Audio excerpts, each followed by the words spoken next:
Greetings, diners, and we're back in the diner kitchen.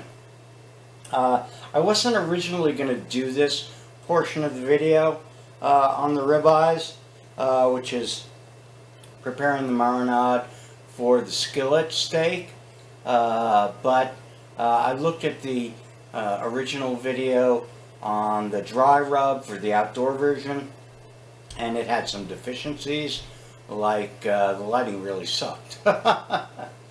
So I decided to do this video as well.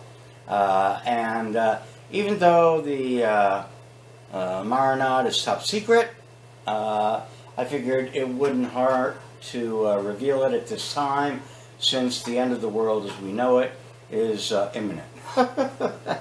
So let's reveal this before the rest of humanity misses the pleasure. Okay. Now, as I mentioned in the prior vid, I had two cuts or two slices of a ribeye steak or ribeye roast, which at maximum they come in 7 rib sections. If you cook them all together, then you get a prime rib roast. But in the grocery store also, you can find them cut up into individual ribs, and those ribs are best if you buy them with the rib in. That's when they're the tastiest. But it is, in some respects, easier to cook and more convenient for people if you buy the boneless ones. That's your choice.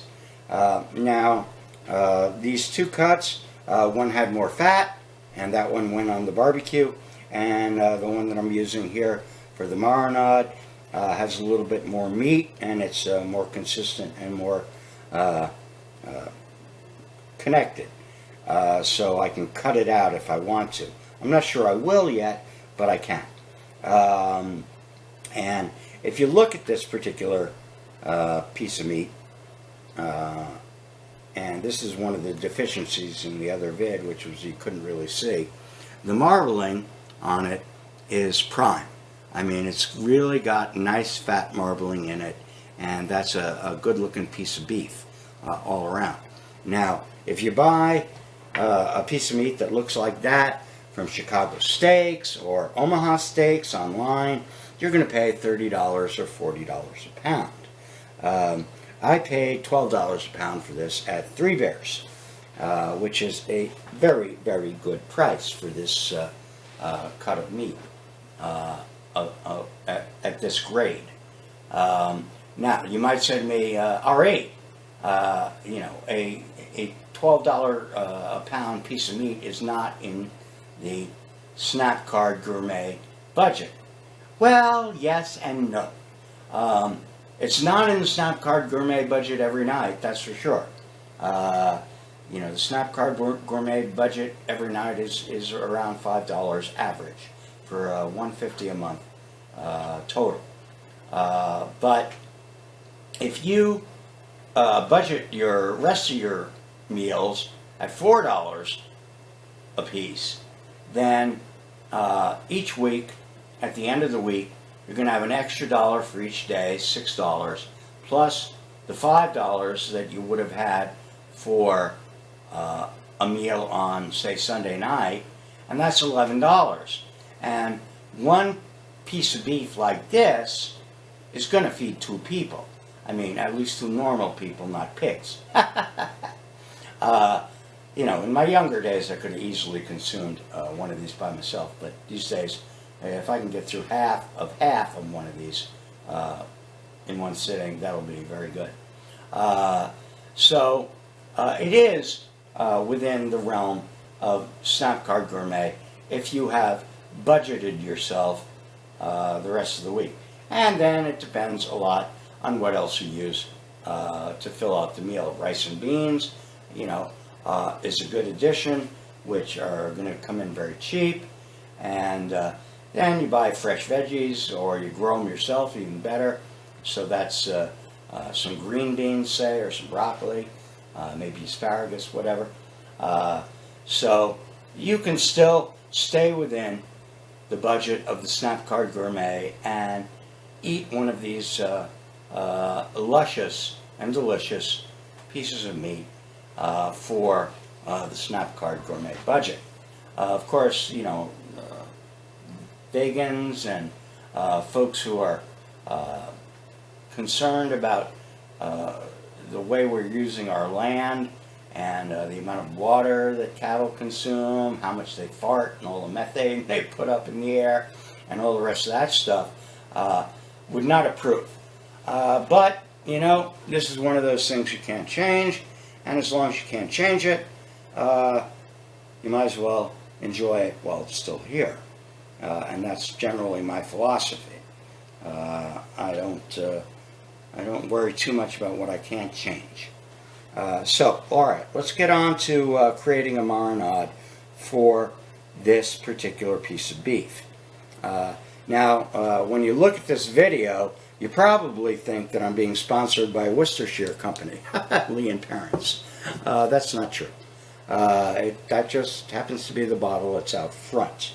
I'm using six different sauces for this and wines. It's a Cabernet sauce, so primarily it's going to be Cabernet wine in there. One thing I would recommend when you get it is to have one of these, even if you're not a cripple.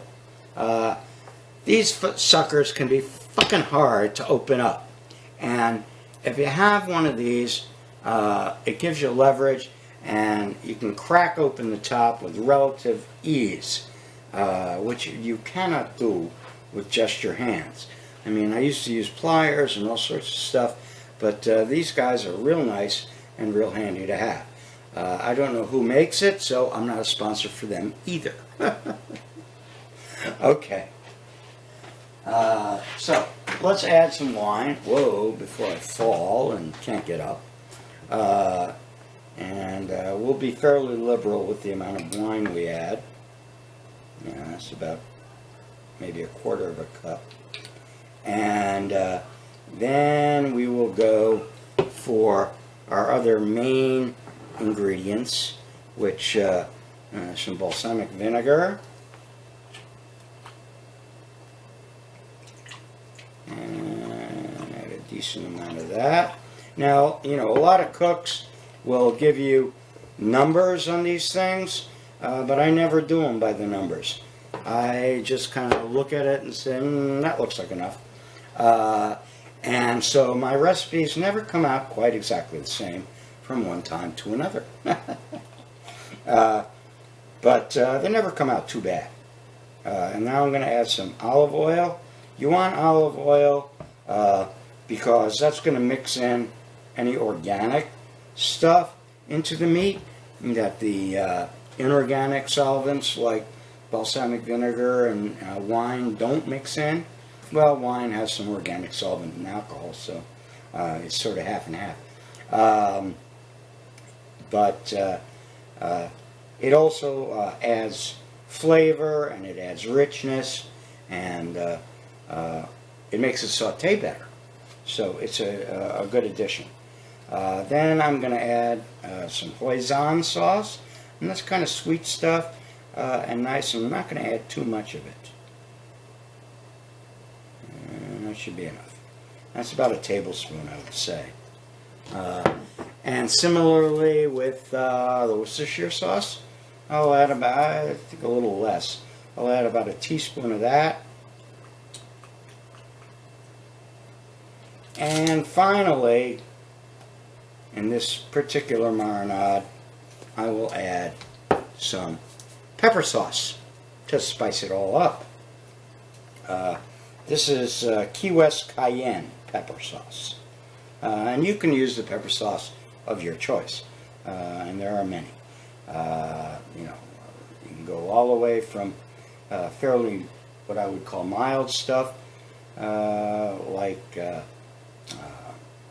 you call it, my brain is on hold here. Well, anyway, go from mild to hot, you know, from jalapenos all the way up to habaneros, whatever. But this is a pretty decent one at a reasonable heat. So a few drops of that, and that is good for this particular marinade. Then I'll throw the top on it, and I'm going to let this guy, this is a nice Pyrex. You could actually bake in this sucker if you wanted to. The top is a kind of plastic that doesn't melt in the oven, and the Pyrex doesn't break or anything like that. So you can use it in addition for baking. Then, you know, you kind of let it mush around. And I am going to add to this veggies, chopped up veggies, and I might make a video about chopping up veggies for your marinades. In Brazil, we used to make a marinade called a molho with onions and peppers and tomatoes in it, balsamic vinegar or some kind of vinegar. I'm not sure it was balsamic. It might have been apple cider vinegar or something like that. Banana vinegar, who knows? And you would use that after marinating your steak. You would use that molho raw over the steak, and I really like that. I still do, but you know, one of the things we know these days is that you can get your various bacteria and so forth growing in there. If there's vinegar and wine and other stuff in there, it's unlikely that you're going to get much of a culture of bacteria growing.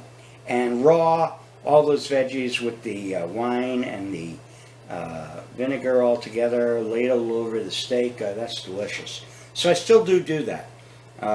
But in this case, since I'm making a Cabernet sauce, I will not be doing that. I will take this molho, and it'll be reduced with the fat that comes off the steak in the skillet, along with probably some more wine to make my Cabernet sauce. Also the veggies, and especially the mushrooms. You cannot have a good Cabernet sauce without mushrooms.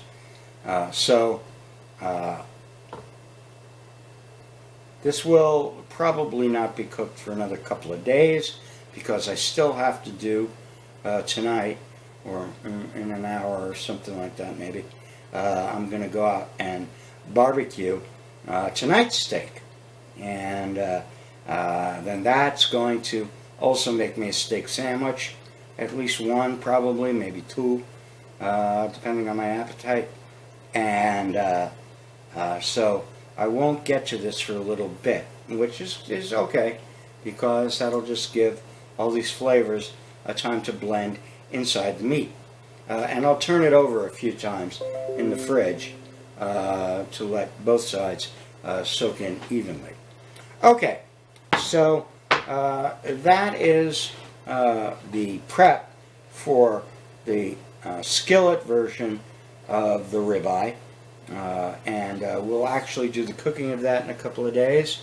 And it's going to be not only cooked on the skillet, but it will also be baked for a while up to proper temperature to get it nice and pink on the inside. I like it kind of red, but I'll try to cook it so that it matches the palate of most of the people that drop into your restaurant, and most of the people that visit you for a Sunday night dinner.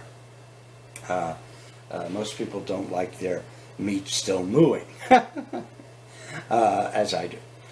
So I'm hoping you're enjoying these videos, and one has to remember that all these sauces and all this stuff that I'm using to cook with, all the plasticware, even the wood as it's manufactured, and you know, the stove and all that good stuff that makes it easy for me to cook up these fairly fancy recipes just won't be available in post-shit-hits-the-fan world.